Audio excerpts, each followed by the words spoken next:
مجھے ایک بات بتاؤ, اگر کوئی غیر مسلم ہمارا یہ ماتم دیکھے اور ہمارے یہ مرثیے دیکھے تو کیا وہ اسلام کی طرف مائل ہوگا؟ مائل ہوگا؟ بولیں گے ان کو کیا ہو گیا, یہ کیسا مذہب ہے؟ کیا حضرت حسین کی یہ تعلیمات تھیں؟ کتنے بزرگان دین ایسے ہیں ان کی زندگیاں دیکھ کے لوگ اسلام قبول کیا, انہوں نے نمازیں دیکھ کے, ان کے لائف سٹائل دیکھ کے, مسلمانوں کا کلچر دیکھ کے. لیکن محرم میں اور ربیع الاول میں یہ جو کلچر ہم جو دکھاتے ہیں, اسے دیکھ کے اللہ کی قسم کوئی غیر مسلم مسلمان نہیں ہوگا. وہ کہے گا یہ کیسا مذہب ہے, کیا سکھا رہے ہو تم؟ اسلام بہت ہی اٹریکٹیو مذہب ہے اگر اس کو اصلی حالت میں رکھا جائے. 35,000 امریکن فوجی سعودی عرب میں مسلمان ہوئے تھے جب یہ وار چلی ہے نا. تو ہمارے ایک استاد سے میں نے ان سے پوچھا کہ ان کی بڑی معلومات تھی. میں نے کہا یہ جو 35,000 امریکی فوجی مسلمان ہوئے ہیں سعودی عرب میں, یہ کس کی تبلیغ سے؟ انہوں نے کہا کسی کی بھی نہیں. ان کو اسلام کو اب پڑھنے کا موقع ملا ہے سعودی عرب آنے کے بعد, کیونکہ سعودی عرب آئے تو انہوں نے کچھ وہاں دیکھا سسٹم, تو ان کو اسلام کو جب انہوں نے خود پڑھا تو خود ان کو اتنا اچھا لگا, کیا ہو گئے. لیکن اگر وہ یہ پڑھیں گے یہ کالے کپڑے اور ماتم اور چھری اور چاقو اور دیگیں حلیم کی, یہ اسلام نہیں ہے میرے بھائی, یہ اسلام نہیں ہے. تو اس لیے پھر بھی میں کہتا ہوں جو کر رہا ہے ان کا مسلک ہے, ان کو کرنے دو. محبت سے اگر کسی کو سمجھا سکتے ہو تو سمجھا دو, خود اللہ کا واسطہ ان چیزوں میں نہ پڑو. ہمارے مذہب میں کوئی مہینہ منحوس نہیں ہے. اگر ہم کہتے ہیں اہل بیت پر ظلم ہوا اس مہینے میں, تو اہل بیت کی تاریخ اٹھا کے دیکھو گے تو کسی اہل بیت پر سفر میں ظلم ہوا, کسی پر ربیع الاول میں ظلم ہوا, کسی پر ربیع الثانی میں ہوا. پورے سال کسی نہ کسی پہ ظلم اور کسی نے کسی عدل ہوتا رہے. کوئی ایک تاریخ بھی اسلامی تاریخ میں ایسی نہیں ہے جو بچی ہوئی ہو. تو کب تک ہر اعتراض کا جواب جہاں سے بھی ہوگا ہم اس کا جواب ممبر سے دیں گے. ہمارا چینل ممبر ہے, ہمارا افطار ممبر ہے. دشمن حکومت سے فتوا دے, جواب ممبر سے. ہم باب علم کے بھکاری ہیں. ابو جہل میں علمی طریقے سے, عقلی طریقے سے حوالے کے ساتھ ہم کس لیے جتنے اعتراض بندے محرم پہ کرتے اللہ سب کے جواب حج میں دے دیتے. پہلا اعتراض بندے یہاں پہ کہتے ہیں آپ شیعہ کالے کپڑے پہنتے ہیں, سلجنا نکالتے ہیں, زنجیر چلاتے ہیں, ماتم کرتے ہیں, اس سے امام حسین کو کیا ملتا ہے؟ بچے پوچھے مولوی صاحب کیا کرنا چاہیے؟ بہتر یہ ہے نمازیں پڑھ کے کربلا والوں کو بخشو, قرآن پڑھ کے کربلا والوں کو بخشو. مولوی تیری عقل ماری گئی, قرآن اسے پڑھ کے بخشا جاتا ہے جو مرنے کے بعد خود نہ پڑھے.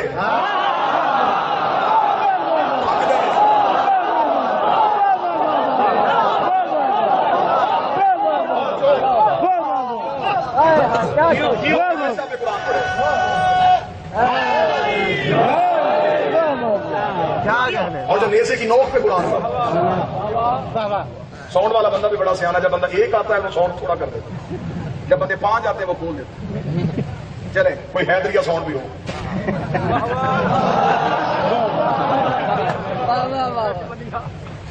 صرف ماتم کرنے سے حسین کو کیا ملتا ہے؟ نمازیں پڑھنی چاہیے. اچھا تو میری جان, اگر آپ نے یہاں ہمیں یہ حکم دیا تھا کہ نمازیں پڑھ کے بخشو, 15 لاکھ خرچ کر کے حج پہ گئے تھے, وہاں اللہ نے کیا کروایا؟ میرے اللہ تیرے بندے آ گئے, حکم فرمایا وہ صفا وہ مروہ دوڑ کے آؤ. وہاں کھڑے ہو کے کہتے میرے اللہ یہاں دوڑنے سے ابراہیم کو کیا ملے گا, یہاں دوڑنے سے اسماعیل کو کیا ملے گا. میرے اللہ پیسے خرچ کر کے آئے ہیں, نمازیں پڑھ کے حاجرہ کو بخشتے ہیں, تلاوت کر کے اسماعیل کو بخشتے ہیں, قرآن پڑھ کے ابراہیم کو بخشتے ہیں. خدا نے کہا اگر 2-4 سال یہاں کوئی نہ دوڑا تو نسلوں کو پتہ ہی نہیں چلے گا کہ یہاں ہوا کیا تھا. مجھے عزت حسین کی قسم, اگر ہر سال حسین کے ماتم یا حسین کہہ کے گلیوں میں نہ آئے, دنیا کو پتہ ہی نہ چلے قاتل کون تھا, مقتول کون. یہ ہے حسین کی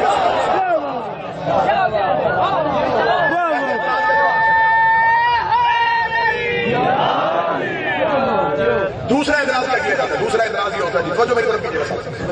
دوسرا اعتراض کہ جی آپ شیعہ جو ہیں یہ مجلسیں کرواتے ہیں, لیکن ہماری سمجھ میں یہ نہیں آتا کہ آپ لکڑی کا تعزیہ بناتے ہیں, اسے کپڑا بازار سے لے کے آتے ہیں, اسے یہاں ہمیں مولوی تعزیہ نہیں چومنے دیتا.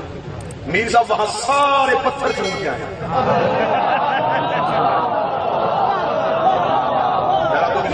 ضرورت بھی نہیں, اب تو ٹی وی پہ ہٹ گیا جاتا, سارے پتھر چون کے اور ہر حاجی حجر اسود تک پہنچتا بھی نہیں. بابا کوئی حاجی آئے نا تو اس سے ملنے کے لیے جائے, حاجی صاحب حجر اسود کو پہنچ سکے نہیں جی کہاں پہنچا, وہاں تو رش بہت زیادہ تھا. پھر آپ نے کیا کیا, وہاں کی طریقہ کار ہے, وہاں جو عالم کھڑے ہوتے ہیں ہم نے ان سے پوچھا تھا کہ ہم کیا کہتے ہیں, جب طواف کعبہ کرتے ہوئے حجر اسود کے سامنے سے تمہارا گزر ہو تو اپنے دائیں ہاتھ کی ہتھیلی کو حجر اسود کی جانب کرنا, پھر اپنے ہاتھ کو حجر اسود سمجھ کے چومنا, ہاتھ کو حجر اسود سمجھ کے چومنا, ہاتھ کو حجر اسود سمجھ کے چومنا. تو جب آپ چوما ہاتھ تھا ثواب حجر اسود کا کیسے ہو گیا؟ فرمایا چومتے ہم ہاتھ ہیں, نیت میں حجر اسود ہوتا ہے, چومتے ہم تعزیہ ہے, نیت میں روزہ حسین.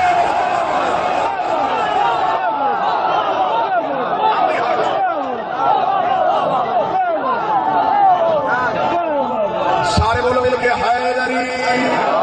اگلا اعتراض میں ہونے پر کیا ہوگا؟ ساؤنڈ والا سنتا ہے تو یہی کو بند کرے گا، گونج بند کر۔ اگلا اعتراض کیا ہوگا کہ آپ شیعہ مجلسوں میں جاتے ہیں کہ مجلسوں میں ہماری مائیں بہنیں بیٹھی ہیں، مجلسوں کی زینت ہوتی ہے، جلوسوں میں بھی ساتھ ہوتی ہے۔ مولوی کی دکان کے تھڑے پہ کھڑا ہو کے کہہ رہا ہوتا ہے بس شیعوں کو کون سمجھائے، اسلام پردہ سکھاتا ہے، عورت کو 4 دیواری کے اندر رہنے کا ہوتا ہے، ان کی عورتیں مجلسوں میں جلوسوں میں ساتھ چلی جاتی ہیں۔ یہ جتنی مجلسوں میں آتی ہے مولوی صاحب، یہ مجلس میں کسی کی ماں، کسی کی بہن، کسی کی بیٹی۔ سوال بھائی جب بندے طواف کرنے جاتے ہیں، عورت کسی ملک کی،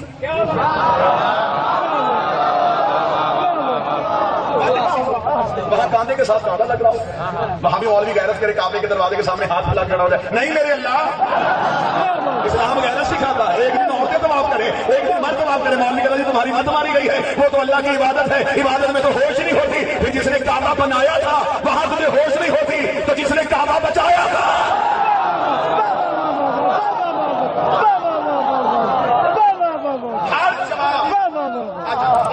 میں بڑی جلدی اگلا سوال ہم سے کیا ہوتا ہے کہ آپ شیعہ مدل سے کرواتے ہیں، ٹھیک ہے مدل سے کروانا جائز ہے، کروانی چاہیے۔ یہ جو آپ لعنت کرتے ہیں نا،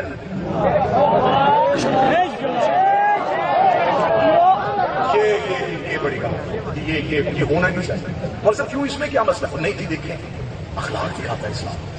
یزید نے غلط کیا ہے، جس نے بھی غلط کیا، ہمیں کیا ضرورت ہے پچھلے لوگوں کی زندگی تلاش کریں؟ جس نے غلط کیا اللہ سزا دے، اللہ پہ چھوڑ دو، اللہ جانے وہ جانے، اللہ جانے وہ جانے۔ ہمیں یہاں سارے یہی فتوے دیے، اللہ جانے وہ جانے۔ حج کرنے گئے تھے، طواف کر کے آتے، شیطان کو پتھر کیوں مار کے آئے؟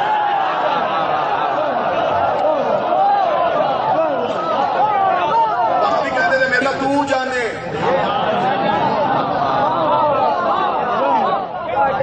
ارکان حج میں سے واجب ہے کہ پتھر، وہاں پہ شیطان ہے بھی نہیں،